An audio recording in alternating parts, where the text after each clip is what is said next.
Bab 142. Menelan Raja Obat.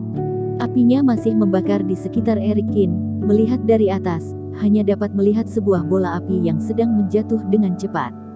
Habislah. Wajah cantik Evelyn menjadi sangat amat pucat. Api itu bisa melahap baja, apalagi daging dan darah Erikin. Dan para master lainnya juga menggelengkan kepala terus, meskipun Erikin hanya master kekuatan batin teratas, tapi malah tidak dapat menahannya sedetik pun. Jika ganti jadi mereka, juga tidak akan punya harapan untuk keluar hidup-hidup. Bocah itu, akhirnya mati juga. Wajah Justin Su bersinar dengan kemarahan dan kegembiraan. Selama Erikin meninggal, dia tentu saja bisa kembali untuk meminta penghargaannya. Semuanya, lebih baik kita pikirkan cara. Raja Obat sudah di depan mata, menyerahlah begitu saja. Aku dan lainnya juga tidak bersedia. Geraldo Huang berkata dengan murung. Semuanya jika berani datang merebut Raja Obat, kurasa semuanya sudah rencana segala cara dengan baik. Sampai sekarang, sudah tidak perlu menyembunyikannya lagi. Rian Mi berkata. Justin Su menyipitkan matanya, dia menyapu pandangan ke semua orang dan berkata, sebelum mulai melakukannya, tidak sebaiknya berdiskusi dulu tentang bagaimana membagikan Raja Obat itu. Dukung. Rian Mi mengangguk, katakan lebih dulu, agar nanti tidak bertengkar lagi, melukai kedamaian.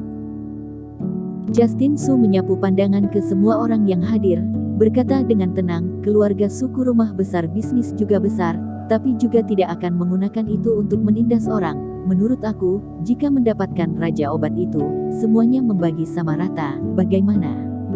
Dukung. Justin Zhang duluan buka mulut. Dia adalah master dalam bidang kekuatan spiritual, jika benaran bertarung, takutnya akan paling menderita. Dapat berbagi sama rata, terhadapnya tentu saja adalah hal yang baik. Nona Siang. Stephen Su berkata dengan ekspresi seperti tersenyum juga bukan tersenyum, setahu aku, keluarga Siang telah meninggalkan tempat ini, sesungguhnya, obat raja itu kalian berhak mendapatkannya. Wajah Evelyn sedikit berubah, tetapi dia tetap mempertahankan penampilannya yang alami dan anggun, berkata sambil tersenyum, apa maksud Tuan Muda Su ini? Haha, maksud dari aku seharusnya kamu mengerti. Mata Stephen Su berbinar, kurang satu orang, yang didapat kita semua akan lebih banyak sedikit, bagaimana menurutmu? Perkataan baru saja turun, sebuah hawa membunuh langsung muncul. Grandmaster keluarga Siang dengan cepat melangkah maju, berdiri di sisi Evelyn, berkata dengan dingin, jika semuanya menipu keluarga Siangku akan bertarung sampai mati. Bertarung sampai mati. Stephen Su mendengus dingin terus-menerus, dengan kalian beberapa. Bisakah memenangkan kami yang begitu banyak orang? Wajah kedua orang terlihat agak bermartabat, begitu banyak Grandmaster jika kerjasama, tidak ada yang bisa mengalahkan mereka. Pada saat inilah, Evelyn tiba-tiba tersenyum ringan, jika Tuan Muda Su tidak ingin keluarga Siangku mendapatkannya, maka kami hanya bisa mundur, Raja Obat saja, tidak ada gunanya bermusuhan dengan semuanya. Stephen Su melongo. Dia sama sekali tidak menyangka Evelyn akan menyetujuinya dengan begitu cepat. Dia tadinya ingin mengambil kesempatan untuk memanfaatkan Evelyn, tetapi tak tersangka Evelyn sama sekali tidak memberinya kesempatan itu. Dan semua orang berdiam, tampaknya sudah setuju dengan pengusulan Evelyn itu. Hadirin sekalian, Evelyn Mei pergi terlebih dulu, berharap semuanya berhasil. Evelyn sangat sopan. Setelah membungkuk sedikit, lalu pergi dari situ dengan tanpa menoleh ke belakang. Setelah berjalan ratusan meter, Vincent Siang tak tahan marah besar, Evelyn, apa maksudnya ini? Apakah kami sia-sia datang ke sini? Evelyn meliriknya, tersenyum tipis dan berkata, tidak mengatakan apa bisa mendapat Raja Obat, bahkan jika benaran mendapatkannya, menurutmu bisakah mereka membagi Raja Obat sama rata dengan tenang? Vincent Siang melongo, mengerutkan kening dan berkata, apa maksudnya? Evelyn melihat ke lubang raksasa tempat Raja Obat itu terlahir dari jauh, berkata dengan tenang, aku lagi pusing tidak menemukan kesempatan untuk melarikan diri, tidak tersangka Stephen Su idiot ini telah memberiku kesempatan itu. Belalang sembah mengejar jangkrik, tidak menyadari adanya Oriole di belakangnya. Grandmaster keluarga Siang berkata dengan terkejut. Evelyn tidak menjelaskannya, dia pergi ke bawah pohon dan duduk, sedikit memejamkan matanya, seolah sedang menunggu sesuatu. Di depan lubang besar, setiap keluarga besar melakukan apapun yang terbaik, satu persatu memasuki jurus mereka ke dalam lubang besar itu. Namun mereka menggunakan ilmu sihir apapun, setelah masuk ke dalam lubang itu, semuanya akan menyalakan api yang berkobar, menelannya seketika. Ini tidak ada cara sama sekali. Stephen Su berkata dengan agak kebingungan. Ekspresi Grandmaster lainnya juga sedikit berubah. Raja Obat sudah di depan mata, tetapi tidak ada cara apapun. Apakah Languseng pergi begitu saja? Geraldo Huang berkata dengan wajah marah. Aku malah tidak merasa begitu. Pada saat itulah, Justin Zhang tiba-tiba berkata dengan senyuman tipis. Semua pandangan Grandmaster dengan cepat menatap ke Justin Zhang, pandangan matanya seperti kelaparan saja. Justin Zhang tersenyum tipis, sejujurnya, barusan aku menggunakan kekuatan spiritual menyapu pandangan lubang api itu, menemukan kekuatan api itu sedang mengecil di setiap kalinya.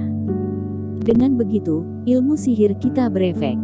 Master Zhang, apakah itu benar? Yudianto tidak sabar untuk bertanya. Justin Zhang mengangguk kepala dan berkata, itu benar, semuanya sebaiknya bekerja sama, memadamkan api itu, pada nantinya Raja Obat bukannya akan datang dengan mudah. Masuk akal.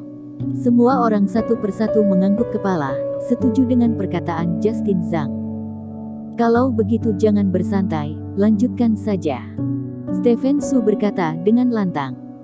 Suara bicaranya baru turun, ilmu sihir diterapkan, menekankan ke dalam lubang api tersebut. Sebenarnya, pengurangan daya api itu tidak ada hubungan sama sekali dengan ilmu sihir mereka. Itu karena Eric Qin telah jatuh ke dasar lubang api, sudah menemukan Raja Obat, dan mulai menyerap di bawah lubang api. Seperti yang dikatakan Evelyn, jika keluar dari lubang api dengan terang-terangan, itu mustahil dapat melarikan diri di depan hampir 10 Grandmaster. Daripada begitu, lebih baik menelan Raja Obat dulu di bawah lubang api itu. Dalam ingatan ayahku ada catatan tentang rumput api. Eric Qin memandang rumput api yang di depannya, dan berbisik. Pada saat ini, rumput api ini sedang membentuk koneksi dengan Eric Qin, Reiki yang memiliki 1001 ikatan, seperti jaring laba-laba saja, terjerat dengan Eric Qin. Awalnya pikir rumput api itu sudah melahirkan kerohanian, sekarang sepertinya aku melebih-lebihkannya. Eric Qin menggelengkan kepala. Di era kelangkaan Reiki itu, semua biksu telah mati, apalagi sebuah tumbuhan obat. Meskipun perkataan begitu, tapi rumput api ini masih menyerap esensi matahari dan bulan selama ribuan tahun. Reiki diantaranya adalah Eric Qin yang belum pernah melihat sebelumnya. Dia melahap Reiki seperti kelaparan, seolah seorang musafir yang kelaparan saja. Dan di angkasa, banyak Grandmaster masih menggunakan ilmu sihir, dalam sekejap mata, sudah lewat 3 hari penuh. Dalam 3 hari ini, kekuatan batin mereka setiap hari sudah mau habis, untungnya lingkungan di sini lebih unggul, baru dapat memastikan pemulihan cepat kekuatan batin mereka. Sekarang daya api itu, tidak sebanding dengan setengah api awalnya. Justin Zhang berdiri di luar lubang, berkata dengan tenang. Stephen Su menarik napas dalam-dalam, berkata, Master Zhang, berharap kamu jangan berbohong kepada kami, kamu harusnya tahu akibat berbohong kepada keluarga Su. Justin Zhang berkata sambil tersenyum, semua orang datang karena Raja Obat, kepentingan terikat bersama, bagaimana aku bisa menipu kamu? Kalau begitu masih perlu berapa lama? Yudianto mengerutkan kening. Justin Zhang meluncurkan kerohanian, menyapu pandangan ke lubang besar itu. Segera, dia tersenyum tipis dan berkata, paling lama 3 hari, setelah 3 hari, kita sudah bisa turun mencari Raja Obat itu. Bersambung. Tipis dan Terima kasih telah menonton video ini sampai akhir. Jangan lupa subscribe dan nantikan kisah episode selanjutnya hanya di Novel Story. Salam.